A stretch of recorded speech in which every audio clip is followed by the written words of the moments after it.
All right, ladies and gentlemen, welcome back to the channel. Don't forget to like, comment, subscribe, hit the notification bell. And also, shout out to China Observer as we take a look into some clips of the economy for two brands of the elite, Mercedes-Benz and Starbucks. Those two brands pretty much fueled the everyday elite person as they sit in traffic to make their way to their corporate offices until the day they end up cleaning out their office and getting escorted by security to their cars. I know it sucks. It'll happen to all of us one day or at least one time in our life.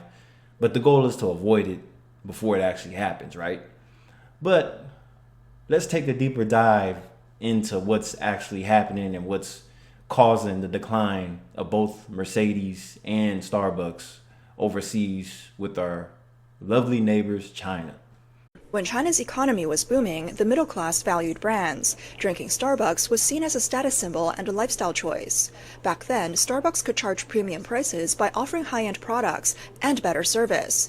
Middle-class consumers were willing to pay extra for the brand experience. But now, in 2024, as real estate prices in major cities have plummeted, many middle-class homeowners are finding their properties worth less than their debts. On top of that, layoffs and salary cuts have pushed many middle-class individuals down to the lower economic tier. Here's the thing. Well, at least here in America, I know that Starbucks employees, they're very friendly, like bank employees. Like when you walk into Chase Bank, Trader Joe's, those employees, they tend to hire fairly friendly people if it's not just all an act and they're just a complete asshole outside of their job. But usually it seems like the company does a good job with hiring decent people. They no longer have the money or the mindset to spend on expensive Starbucks coffee. That's why Starbucks' high-end marketing strategy is losing its appeal. Because there's always alternative to Starbucks. Because see, outside of America, Starbucks is not doing as good as it is where it started. So you go figure that. For many people now, coffee is just a way to stay awake, not a luxury experience worth paying extra for. Media reports have also pointed out that the actual cost of a Starbucks coffee is just 4 yuan. Those who have fallen out of the middle class are no longer willing to pay for the brand's hefty markups. According to reports from International Finance News and China Business Journal on February 26, several major private equity firms, including KKR, Mountain Vest Partners, and PAG, are interested in acquiring a stake in Starbucks China. Additionally, China Resources Group and Meituan have reportedly held preliminary discussions with Starbucks about a potential purchase. International Finance News also reported that Starbucks Executive Vice President and Chief Financial Officer Rachel Ruggeri is expected to visit China in the coming weeks for negotiations regarding the sale of equity. Meanwhile, China Business Journal noted that Starbucks has not explicitly denied plans to sell its China business, while potential buyers have declined to comment. As for why Starbucks might be selling its stake, or even potentially exiting the Chinese market, China Business Journal cites sources close to the company, saying that given the increasingly fierce competition in China, Starbucks has been looking for local business partners for some time. The main competitor is Luckin Coffee. There's another brand too, but I forgot what it was. It's not as big, but it's like number 3. And it's just like Canada's not considered America, even though it's on the same continent as the United States and Mexico. They exclude themselves for being Americans. Even though Canada's not a state, Mr. Donald Trump wants Canada to be a state. That's funny, right? But see, here's the thing. Their main competition, Starbucks in Canada, their competition is Tim Hortons, which is owned by the Burger King group. Interesting, right? So Starbucks has all this competition outside of America. And mind you, if you live on the West Coast, there's great local coffee shops with better coffee than your chain Starbucks. To me, going to Starbucks is no different than going to McDonald's, but it's convenient. So we'll just leave it right there. It's like Starbucks to me is exceptional. It's not like it was like 20 plus years ago before the boom, before they just started putting it out on every corner like liquor stores. Yeah.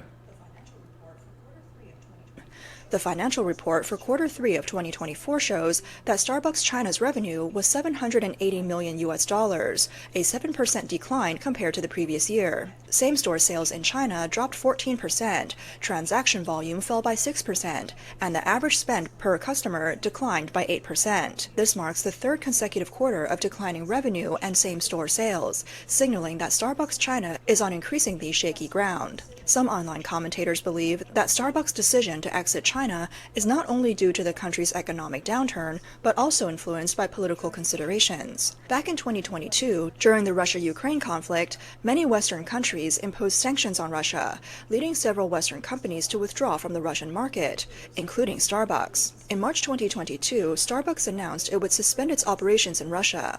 By May 23rd of the same year, the company confirmed its full exit, shutting down 130 stores and ending its 15-year... That's a lot. How does a company pull out all their stores from a country? That's not good at all. And mind you, that's like Walmart. I'm sorry, not Walmart, Target. They pulled out of the Canadian market because it wasn't doing good. It wasn't doing as good as the Walmart market. So they completely pulled the chain from Canada. Interesting, right? I'm glad I'm not in retail no more. Presence in the country. However, an interesting development occurred in June 2024, when reports surfaced that Starbucks had submitted 8 trademark registration applications to the Russian Federal Service for Intellectual Property. These applications included names like Starbucks Coffee and Frappuccino. Some online users argue that Starbucks' initial withdrawal from Russia was a political statement, influenced by worsening U.S.-Russia relations and concerns over business security. Now, with the company seeking to register trademarks in Russia again, it suggests that Starbucks executives may be anticipating a potential shift. Okay, joke of the day. These are the worst people's hands to shake. These people do not wash their hands well. These are the ass scratchers, the booger wipers, the...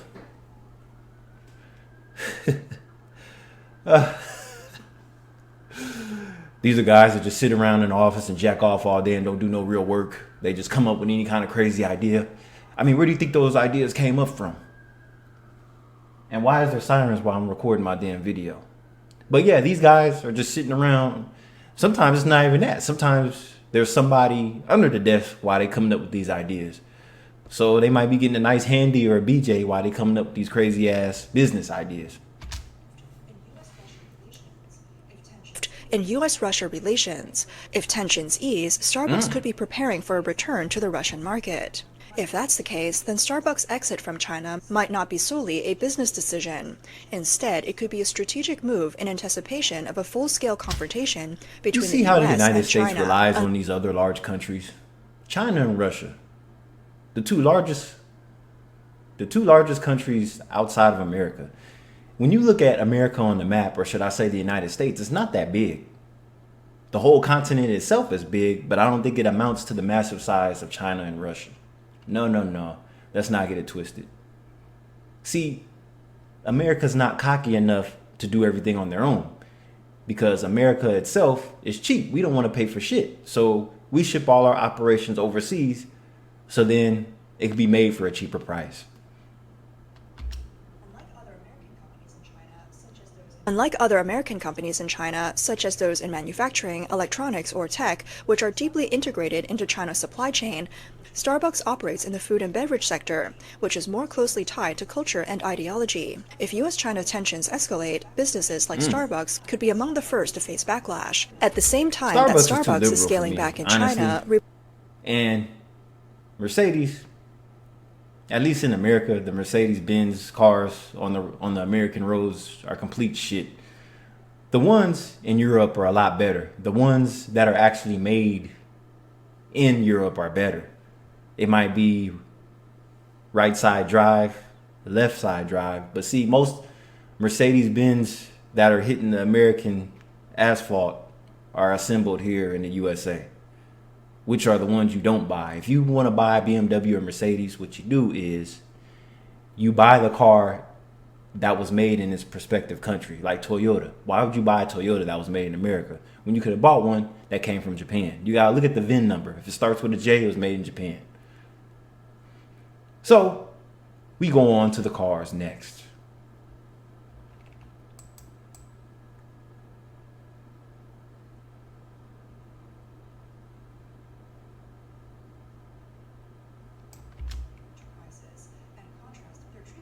Enterprises and contrast their treatment of employees with severance packages offered by global car makers. One viral comment pointed out the stark contrast, and most employees already sensed what was coming. On February 20th, Mercedes-Benz released its 2024 fiscal report, showing a net profit of $10.8 billion, a 28% decline year over year. The company attributed this drop primarily to a decrease in Look at those lobbies of the sales. waiting areas. You get that luxurious feel while you sip on coffee while they work on your car. But is the luxuriousness and the premium of feel worth it? Particularly in China, which led to a 3% decline in global sales. To address the weak sales performance in China, Mercedes-Benz announced a series of personnel changes on December 11, 2024. The company's severance package, offering compensation as high as N+9 or even N+11, has sparked intense debate on Chinese social media. Many netizens have used this as an opportunity to mock domestic Chinese car companies, comparing them unfavorably to foreign brands like Mercedes-Benz. They sarcastically refer to Chinese EV companies as private enterprises and contrast their treatment of employees with severance packages offered by global car makers. When you work for a private company organization, there's going to be less money to give to the employee versus if you work for a worldwide brand like Mercedes and BMW or whatever else. Of course, you're going to get the better severance package versus whatever a private company is going to give you. They're going to give you almost nothing versus Mercedes. They give you actual exit luxury package. One viral comment pointed out the stark contrast in corporate practices. Mercedes-Benz is laying off employees because sales are down. China's auto industry is simply too competitive, and traditional luxury brands can't keep up. But the most absurd part is that in the same brutally competitive market, foreign companies offer sky-high severance, while private Chinese companies expect employees to work at their own expense just to survive. Foreign companies buy time with money. Private companies trade survival for unpaid labor. Yeah. And I've seen these EVs too. They're pretty nice. They know not to bring them over here to the West. Oh, that'll shut Tesla completely down. Yeah, this will ruin Elon Musk's world, even though he's moved on to other things. Maybe he won't care as much. But yeah.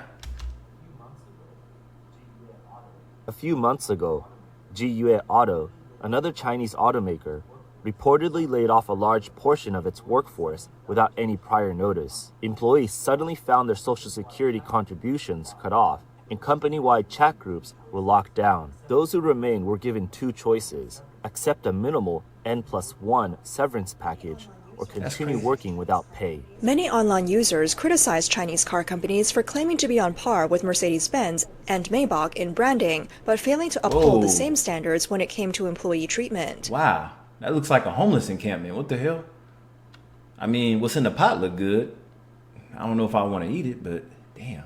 Let me see. There's an electric water heater. Heat your water for coffee or tea. Wow. Okay.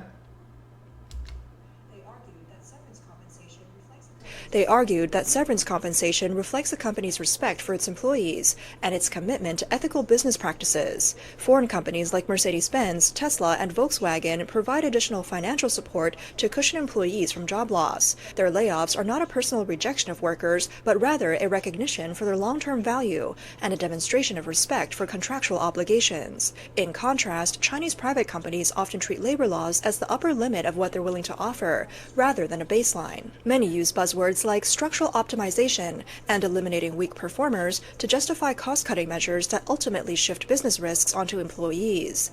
Simply put, foreign companies see employees as assets. Many domestic firms treat them as expendable. That's why so many people prefer working for foreign companies. Each time a foreign firm announces layoffs, employees at least receive a decent severance. Get prepared instead of just getting that email, "Oh, we're fired, we don't need you."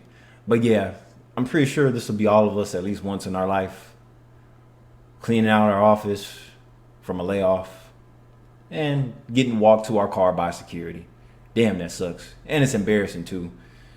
And with everybody having cameras on their phones now, no telling if it's going to end up on social media or not. That's just what I want to touch down.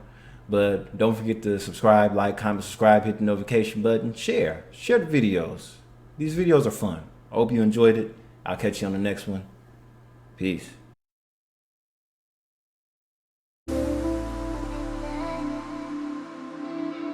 Thank you.